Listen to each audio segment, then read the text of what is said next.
Maybe you're going through a dry spell in your freelance business, wondering where your next client is going to come from, or maybe you are contemplating leaving your 9-to-5 and replacing that W-2 income with freelance income, becoming self-employed, starting your own business, and freeing yourself from having a regular job. I've been freelancing for over 5 years, and now I mentor hundreds of freelancers on how to land high-paying clients so they can leave their 9-to-5 job. Today, I want to talk about the strategies that are actually going to get you directly in touch with clients and have them beating down your door to work with you. I'm going to talk about content marketing, about network, and of course, you know me, I'm going to talk about cold pitching. But by the end of this video, you're going to know what strategy you want to choose. You're going to have your toolbox of client acquisition strategies so that you can make your income dreams a reality. Let's talk about networking. It's kind of an ambiguous term, but basically networking is an indirect way of contacting people, meeting with people, providing mutual value, not necessarily going straight in for the pitch, but just expanding your, we used to call it a Rolodex, but expanding your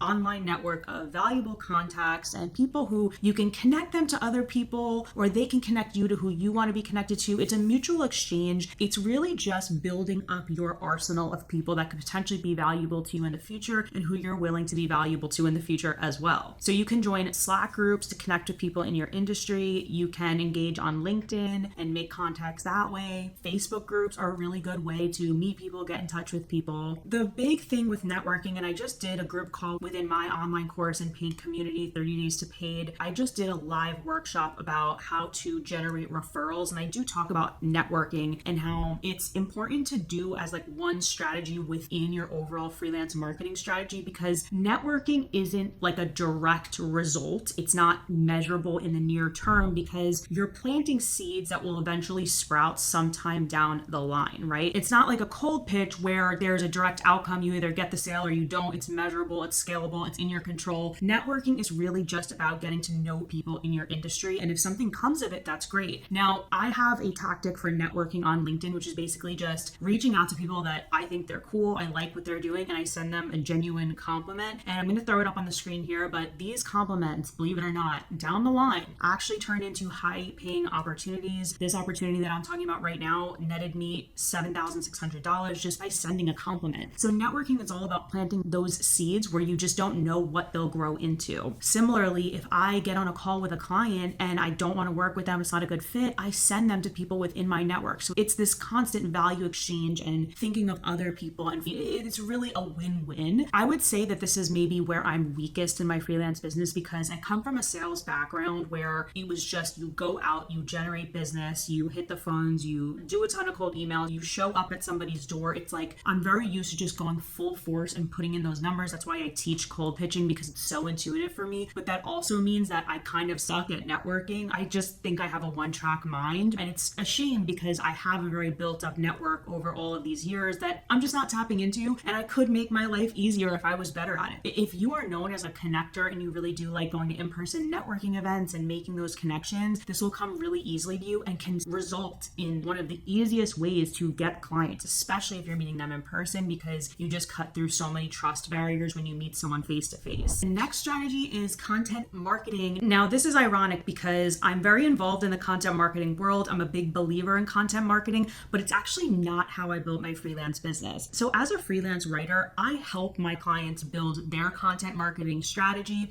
I also deploy a content marketing strategy for my digital course business, my online program, 30 Days to Paid. I'm doing it right now. That's why I'm showing up on camera and I'm teaching. This is part of a content marketing strategy. So I'm very much in this world. But when it comes to my freelance business and landing freelance clients, which is what I talk about on this channel, I've done it via cold outreach. I don't have social media for my freelance writing business. If you go to my LinkedIn profile right now, you won't find anything, even though LinkedIn is literally how I built my freelance business. Now, if you want to go see freelancers who do this well, I can pop some up on the screen, but you have to understand something about content marketing. It can be highly effective. It's worth it to have it in your arsenal, but it is a long play. I would say the amount of effort it would take to just constantly post and hope that you're attracting clients, you could take that effort, put it into cold pitching and get faster results. I think it's something that once you get your base of clients and you are working and you're making money, then you should add this to your strategy and do it incrementally. But it's just not something I ever had to do, and it worked really well for me because I just wasn't interested in posting on my LinkedIn profile, becoming like a thought leader, an influencer. So for introverted people who don't have have an interest in building an online presence and investing a lot of time and effort into a content strategy that may or may not work, that will probably have a payoff further down the line. It might even have payoffs that you can't really see in like a direct monetary way. It's like maybe it helped that prospect trust you a little bit more, but you can't really know for sure that that post linked directly to that sale. My point being is that it's worth it, but understand that you're not going to get instant results. So whether it's posting valuable informational content on social media, whether it's blogging, but if you are doing a content marketing strategy in your freelance business, you have to have a way to turn that traffic, that social media interaction into a paying lead. It's usually for us freelancers, for us service providers, it's going to be how do we get them on a call so that we can sell them our services. So you have to be optimized. You have to have a way for a prospect to easily book a meeting with you, and you have to be routing that traffic somewhere so that you can capitalize on it. Some freelancers and service providers can do this via email. You can have them fill out a form. You could have them book an appointment with you on your website, or maybe you could have them download a lead magnet and continually nurture them with weekly emails. There's so many different strategies, but whatever strategy you try in terms of content marketing, just make sure that that strategy is tailored specifically to service providers, because the marketing strategies that I am deploying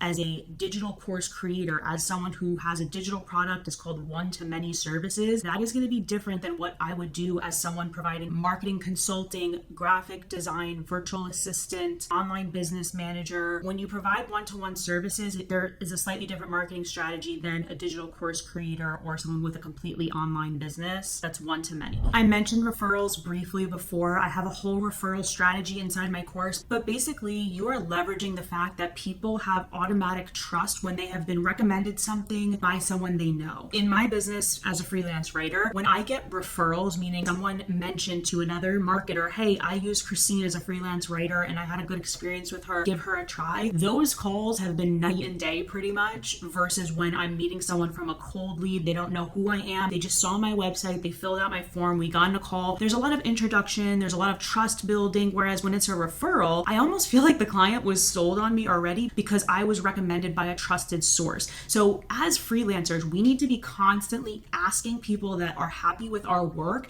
hey, do you know anyone who could possibly need the service as well? I'd be happy to contact them. There's all of these different strategies you can use to generate referrals to make it more in your control. Because like I said before, when it comes to these activities like networking and referrals, they're really powerful, but they're not super measurable. You can't necessarily control whether somebody speaks highly of you to someone else, but we can do little things like just asking at the end of a project, hey, I'm glad you had a great experience with me. If you know anybody who also needs this, a fellow marketer, I would love if you could recommend me. And I actually provide scripts and templates on how to effectively ask for referrals, because I've definitely tried and failed to ask for a referral because I just thought, hey, do you know anyone? Like, that was my message. Do you know anyone who could use writing services? And honestly, that's not enough. You have to really make people understand what it is you do and put the pain points and problems in the language that they are spoken in so that somebody can think in their head, oh, actually, I do know someone who can use you. And that's tricky because you would think, I just completed a copywriting project for this client, so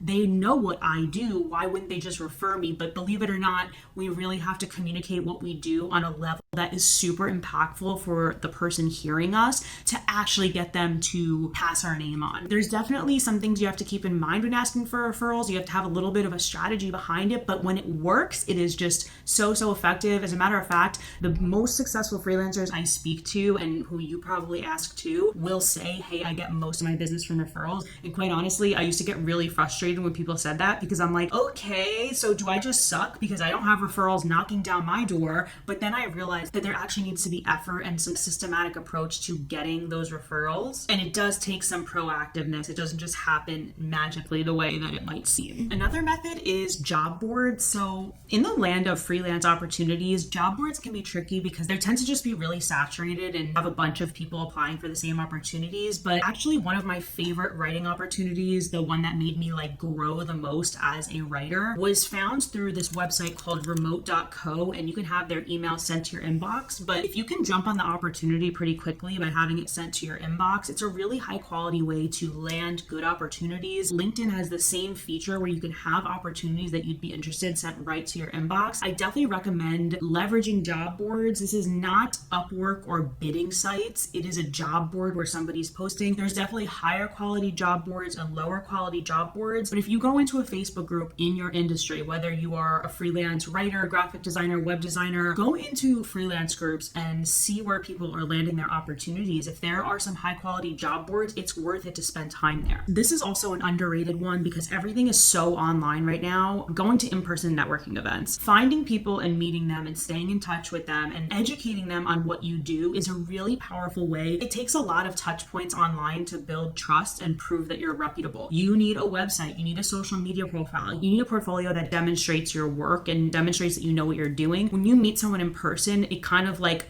paves over all of those roadblocks, and then you just getting on a call with them and selling them on your services becomes so much more easy. There's just something we just trust people we can see, and especially if we've met them in person, definitely makes that lasting impression. This is my recommendation, and I got this strategy from somebody I interviewed on the Paid Copywriter podcast. Her name is Niala, and basically she recommends that you get a spotlight at like your local networking event. You have like a speaker spotlight. You usually have to pay for it, but if you can get up in front of a group of people and maybe do a demo. Let's say you're a freelance writer. By the way, this is a strategy that I'm legit probably going to do soon. Okay. This is my plan. I want to go to a local networking group like in my town or the surrounding town and do like a little email marketing demo and educate small business owners on how they can leverage email marketing, how they can make it really quick using AI. And as a result of presenting that information and showcasing my expertise, I'm inevitably going to get inbound interest and saying, hey, Christine, can you help me with my email newsletter? That is such a powerful way. And I know it takes a little bit of like public speaking, but if you prepare and you're ready to get up and talk in front of a group of people and just see what happens, you could really get like your core base of clients that way. So don't underestimate the old-fashioned in-person networking when it comes to providing freelance services. Okay, so you heard me talk about the fact that I double down on cold pitching. It was the main method that I used to get my foot in the door, build my freelance business. It is the fastest way to get results. It is the fastest way to get directly in touch with higher paying, high quality clients. But I want you to avoid a lot of the bad advice that's going around when it comes to cold pitching, okay? If you Google cold pitching, be careful of bad advice and templates that are being overused by everyone. In this next video, I'm going to share with you how to avoid the most common mistakes that I'm seeing today with cold pitching, because not only do I have this sales background where I learned how to effectively cold pitch, but I also receive a ton of cold pitches and can tell you which ones I'm interested in and which ones I'm not.